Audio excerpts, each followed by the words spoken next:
This week we get a themed Shark Tank, and it's one that deserves a salute. Hi, I'm Jennings Moss, editor of the Upstart Business Journal, and you're watching the Chum. The last tank was a few days before this year's Veterans Day, and each entrepreneur who faced the sharks had served in the military. Now, this was an impressive group of business people, great examples of the drive, discipline, and determination that the armed forces can instill. It should be no surprise then that veterans are more likely than the rest of us to be self-employed.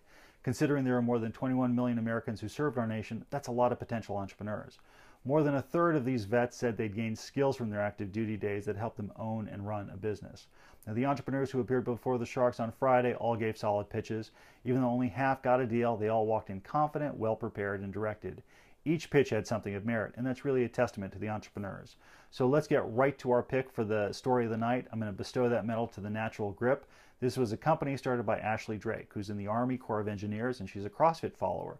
She developed a new kind of handguard for lifting weights. She wanted $100,000 in exchange for 20% of her company, money to be used to ramp up production. She presented the product with the help of a very powerful friend. She showed off good sales, $178,000 in 1 year, and she got Robert and Damon into a bidding war. In the end, Damon offered a clear path to building her inventory, but he wanted more equity. So Ashley went with Robert, who called himself the Sporty Shark, who gave her $125,000 for 25%. Nicely done all around. Now, the deal tonight, this goes to Bottle Breacher. It's the brainchild of Navy vet Eli Crane. And creating a bottle opener out of an artillery shell might seem like a gimmick, but Eli and his wife showed it could be a thoughtful, high-end, well-branded gift. So what makes it a good deal? How about two sharks splitting a straight investment, and those sharks being Mark Cuban and Mr. Wonderful? The Cranes wanted $150,000 for 10%. They got that amount of money, but they had to give up another 10% in equity. It's not a bad concession given the double shark attack.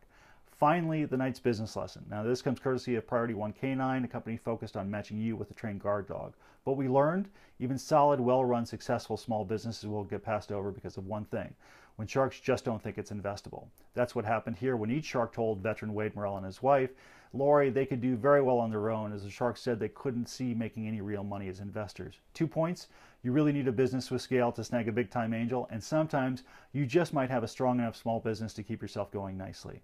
So there you have it. With those pitches, along with one more from a company called Manpack, the Sharks pay tribute to Americans' veterans, and so will we. On behalf of Upstart, I thank our current and former members of the military for their service and wish them all the luck in building amazing businesses in their civilian lives. That does it for this week. Watch Shark Tank on ABC's on Friday. Come back here for the Chum. And for a daily dose of news and blogs about startups and entrepreneurs, check out upstartbusinessjournal.com. Thanks.